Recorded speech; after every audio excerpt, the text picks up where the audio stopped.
All right, so dopamine detoxes. You want to know more? Perfect. Today we're diving deep into Thibaut Meurisse's book, Dopamine Detox. Yeah, it's a really practical guide. For sure, it can help you understand, like, how your brain works, And then especially if you're feeling kind of and the overwhelmed. distractions. Yeah. Totally. Distractions these days are crazy. This book isn't some, mystical go live in a cave kind of thing. No, no, it's about the science. Right. It gets into the science of, like, why we crave certain things. Exactly. That's how you actually change your habits. I totally agree. Understanding the why makes the how so much easier. So, dopamine.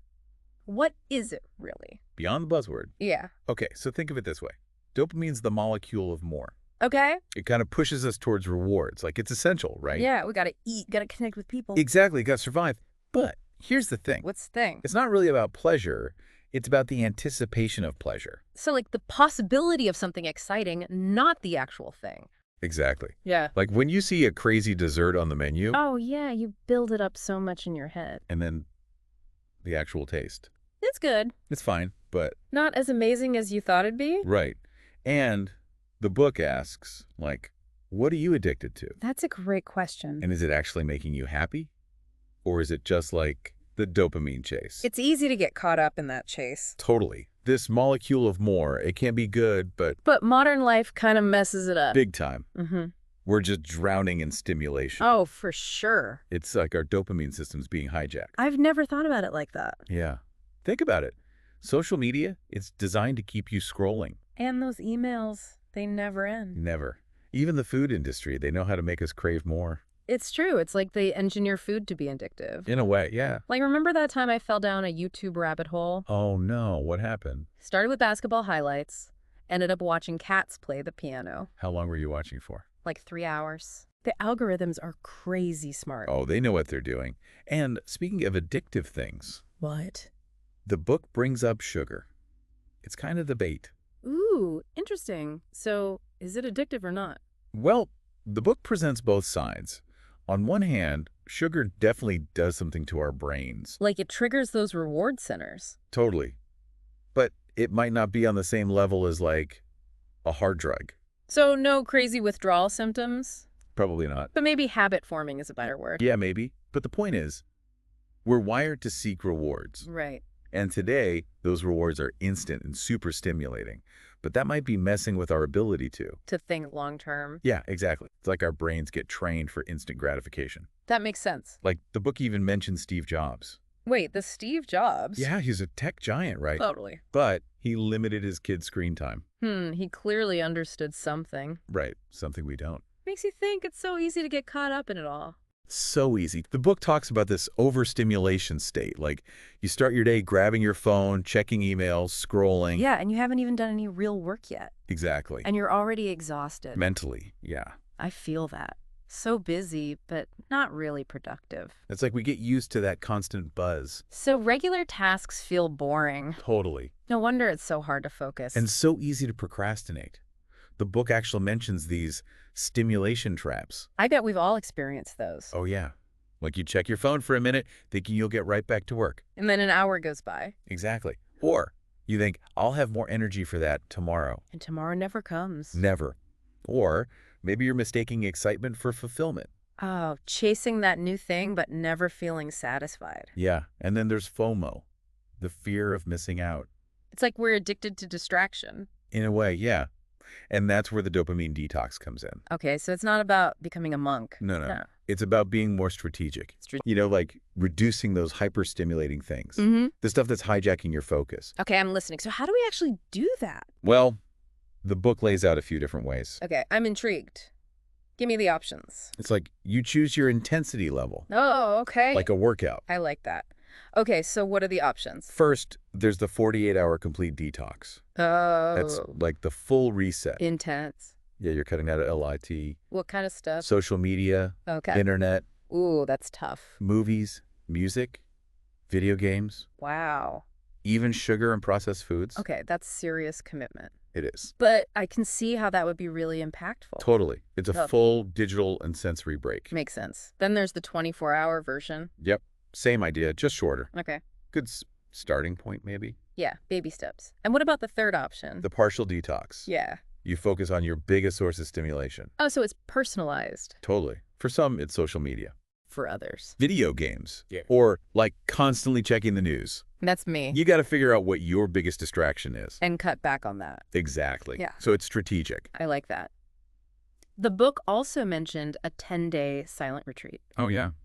A friend of the author did that. No talking for 10 days. No talking, no eye contact, no technology. That sounds intense. It was a Vipassana retreat. So basically a dopamine detox on steroids. Pretty much. Definitely extreme. But it shows there's a whole range of options. Exactly. And no matter which detox you choose, Yeah. the book has this 3-step process Yeah. to, make it successful. Okay, I'm ready. Break it down for me. What's step 1? Identify your distractions. Okay. Seems simple enough. But we're often in denial. About what's really distracting us. Totally. The book has this exercise. What is it? The cans and can'ts list. Interesting. So cans are like what you're allowed to do during the detox. Yep. Things that nourish you. Without the dopamine spike. Right. So things like reading. Yeah. Makes sense. Spending time in nature. Ooh, I like that. Having deep conversations. Maybe working on a creative project. Okay, so stuff that's good for you. Basically. Yeah. And the can'ts. Those are the things that are off limit. Exactly. Social media, Netflix, binges. That's tough. That news app you're always checking. Anything that, derails your focus. This is already making me think. What about step 2? Step 2 is add friction. Friction. You make those bad behaviors harder to do. Oh, interesting. And the good stuff easier. I like it. Give me an example. The author. Yeah. He put his internet modem in the storage room. Wait, seriously? Seriously. He had to, go on a quest to get online. That's hilarious, but also kind of genius. It is. Makes you think twice, right? Totally. So I could turn off notifications. Yeah. Put your phone in another room. Just little barrier. Exactly. Yeah. And flip it. Right. Make the good stuff easy. Oh, I get it. Lay out your workout clothes. Keep your journal handy. Whatever helps. I love it. Okay, what's step 3? Step 3 is start first thing in the morning. So important. Your morning routine. Yeah. It sets the tone for your whole day. That's so true. Imagine waking up Yeah. and instead of grabbing your phone, What do I do? you meditate. Ooh. You stretch, maybe write in a journal. Okay. You're starting your day with intention. Not distraction. Exactly. It's like setting yourself up for success, Love that. But all this detoxing is great. right? But how do we actually do the work? You mean in this distracting world? Yeah. The book has you covered there too. It talks about building laser-sharp focus. Ooh. Tell me more. It all starts with routine. Same place, same time every day. Like training your brain. Yeah. It knows when it's work time. It's like Stephen King. What about him? He has that strict writing routine. He does. He doesn't wait for inspiration. He just writes. Exactly. And it helps to have a trigger, You know? It's true. something that signals focus time to your brain. Like making tea. Yeah. Or a quick meditation. I can do that. And then you just got to get started. Even if I don't feel like it. Yeah. Action creates motivation a lot of the time. That's good to know. And obviously minimize distractions, really. Crucial. No notifications, Yeah. airplane mode, whatever it takes. To create that distraction-free zone. Exactly. The book's big on working in uninterrupted blocks. Like how long? Ideally 45 minutes. Okay. Full attention to one thing, no multitasking. Makes sense. Mhm. Ooh, speaking of focus, Yeah. open versus closed systems. That was my favorite part. Oh, yeah, that's a good one. An open system? Yeah. It's anything with endless stimulation. Yeah. Like social media, Okay, yeah. the internet, even your inbox. There's always something more. You never reach the end, Nope.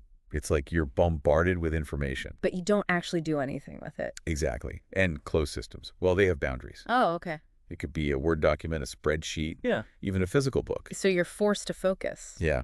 There's no escape route. I see. So the author starts his day with his book document open. Yeah. Avoids the internet until he's made progress.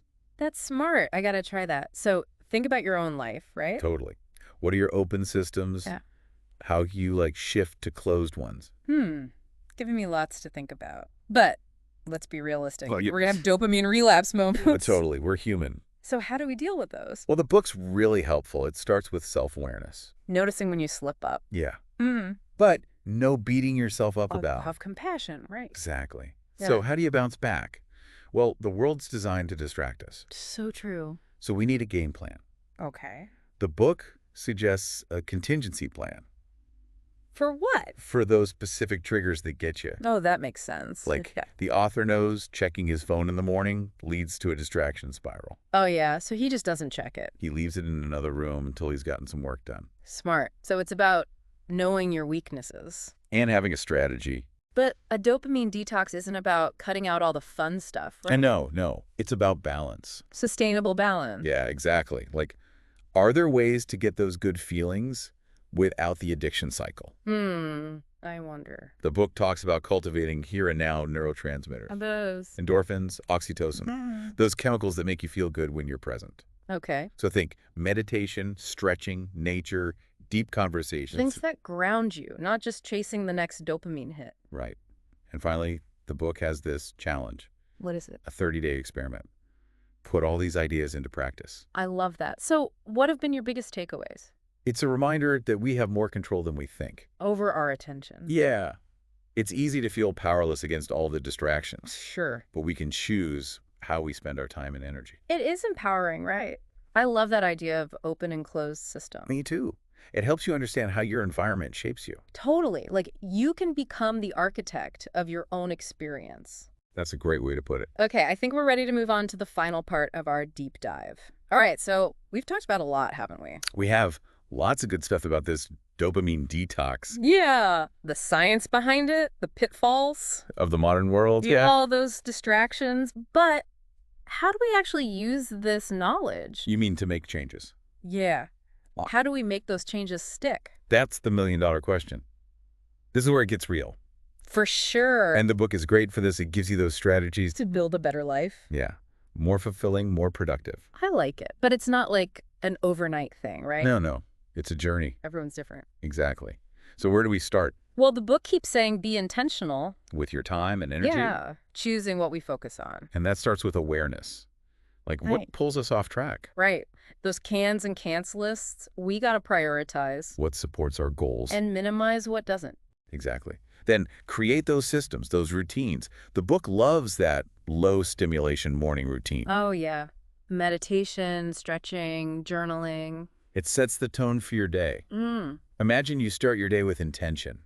Instead of emails. Right. No more starting your day feeling behind. Been there. So planning your day is important too. Oh, definitely. Write down those key tasks. Makes them feel more real. Totally. And it's not just planning, it's prioritizing too. Do the most important stuff first. First thing in the morning, Yeah, when your energy's high. before the distractions hit. Exactly. It's so easy to get caught in the little things. The urgent but not important stuff.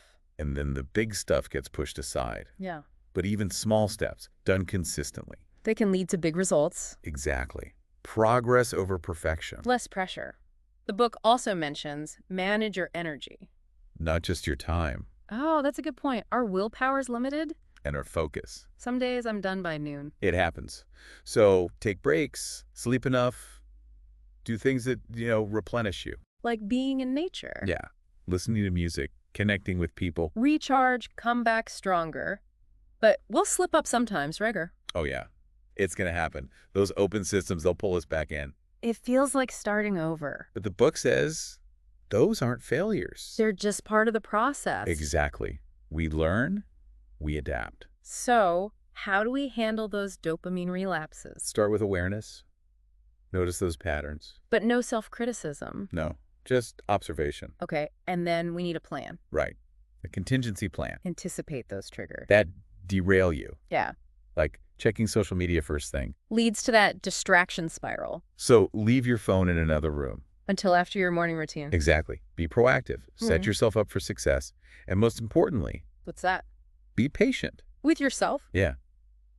New habits, they take time, It's a process. like working a muscle. It gets easier the more you do it. Exactly. And the most empowering thing, we do have control. More than we think. Yeah.